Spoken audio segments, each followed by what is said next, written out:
This is a Fox News alert. A new letter from Republican lawmakers is demanding that Adam Schiff testify as to his contacts with the so-called whistleblower. More on that just ahead. But first, tonight we are inching closer and closer to truth and justice and holding those that abuse power accountable. It's, I think, going to take a while because there's probably so many of them. The Durham probe is now a full-scale criminal investigation. The Horowitz report is expected to be out this month. I know we were also told that last month, but hopefully we'll get it this month. And a day of reckoning is on the horizon for the deep state. From the rigged investigation into Hillary Clinton to the dirty Steele dossier to rampant evidence of FISA abuse, the media mob continues to ignore the real 2016 election scandal. And tonight, we're learning even more about a massive media scandal because journalist Lee Smith, in a new bombshell book, has uncovered more evidence of a possible pay-to-publish scheme involving Fusion GPS and high-profile reporters. And as our own Greg Jarrett points out, the so-called whistleblower may even be implicated in the upcoming FISA report due to his alleged ties to John Brennan and others. Now, the hysteria we see over Ukraine is just the latest chapter in what's been a 3-year-long campaign. You guys, it's been that long to think about it, 3 years of constant lies, smears, besmirchments, to take down a duly elected president. It is a never-ending impeachment obsession from even before, I would argue, before his actual election. This is now about overturning the results of the 2016 election and overturning the will of the American people. Now, joining me now for reaction, author of the book Witch Hunt, Fox News legal analyst Greg Jarrett, along with former U.S. Attorney Brett Tolman, and author of the book Plot Against the President, journalist Lee Smith.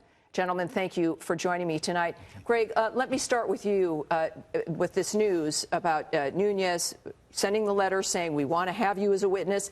I find it, of course, troubling because the Democrats can veto whatever it is the Republicans want. What's your take on this? It underscores the unfairness of this. To think of it, if you want to call a witness, you have to get the other side's permission. When I tried cases, I didn't have to turn to the prosecutor or the plaintiff's attorney and say, may I please call my first witness? No, you may not. So, you know, the first witness you want to call would be the whistleblower. Schiff will say, denied. I'd like you, Mr. Schiff, to testify. Denied. I'd like your staff that had contact with it was denied. I mean, this is anathema to fundamental fairness and due process, but it does underscore that, as well as the conflict of interest. The guy presiding over the impeachment hearing is a fact witness himself, concealing his contact with a whistleblower who's not a whistleblower under the law. I mean, this is terrible. Yeah, you know, Brett, I mean, this is what the American people are seeing. It comes down, forget about your party and about partisanship or whether you like Trump or not. This is inherently unfair. The Americans are willing to have this investigation happen, but they want to be able to trust the outcome. And, of course, process is the thing that leads us to the truth. So when we hear about this, and clearly I think the Republicans want to point out this unfairness, and this request makes it clear that there is a conflict and that, of course, Schiff is going to say, no, I'm not going to do it. And it's going to highlight these things to the American people. Is that a large part of what matters here when it comes to how this plays out?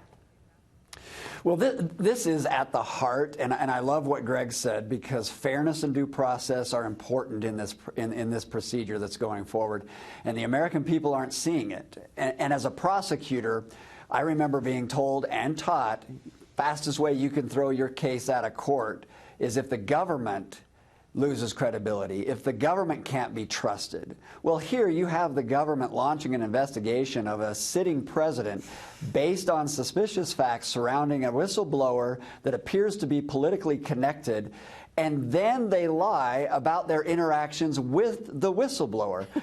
For me, this would be an absolute nightmare. I wouldn't want to touch this case with a 10-foot pole. But why are they embracing it? Because they've lost at every point until now. And as you said, they've been focused on impeachment since 2016. Well, yeah, and Lee, congratulations on your book. What we're seeing here, at the same time, ranging from the Russia dossier hoax to this, there's not just a sloppiness to what's been done, but people who expect not to be found out. But most of all, they also expect it to be, backed up by media. They've worked with media through this procedure. Yes. Tell us what you think, because we've got so many elements here of people. It's all hearsay and gossip, and they've relied on newspaper stories. What's your take on that element? Well, I think what you were saying before about this started before the election is absolutely correct. And in my book, I have different sources who show documents and sources that show that this began in March 2016.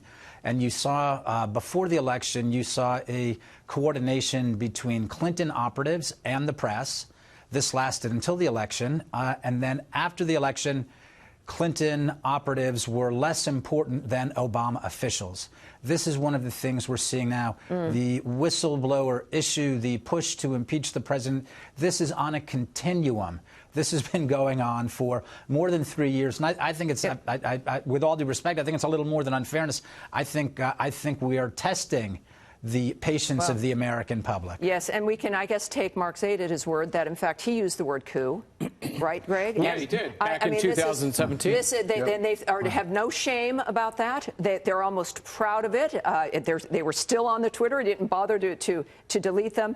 And then we've got this, the other whistleblower's attorney, so-called whistleblower, sending a cease and desist letter to President Trump. What is that all about? It's an embarrassment to the two lawyers who wrote it. I mean, cease and desist from exercising your First Amendment right to defend yourself, to rebut a false accusation. And they insanely cite 3 laws: witness tampering. The president doesn't even know who the witness is. You can't tamper with a witness you haven't identified. Obstruction of justice. Nothing has been obstructed, that's for sure. And finally, retaliation against a witness. If you actually read the statute, the witness has to have been killed or harmed already. Yeah. He hasn't been. This is ridiculous. They seem to be trying to criminalize, when it comes to the president, self-defense and the ability to engage in your defense. The ability also as president, because one of the reasons he's elected was American people noticed that there was something wrong. There was some shenanigans, that there was maybe not the rule of law, that there was a separate kind of set of justice for people in general. Trump's election itself was a statement and a desire that we wanted things to be more clear and confronted. He's doing that, and as I've noted, the impeachment, the effort for impeachment, is almost necessary if we were right in 2016 that this was inevitable, and now we see historically that it seems to have been expected and arranged for quite some time. Gentlemen, Greg, Brett, and Lee, thank you very much for joining me tonight. I appreciate it.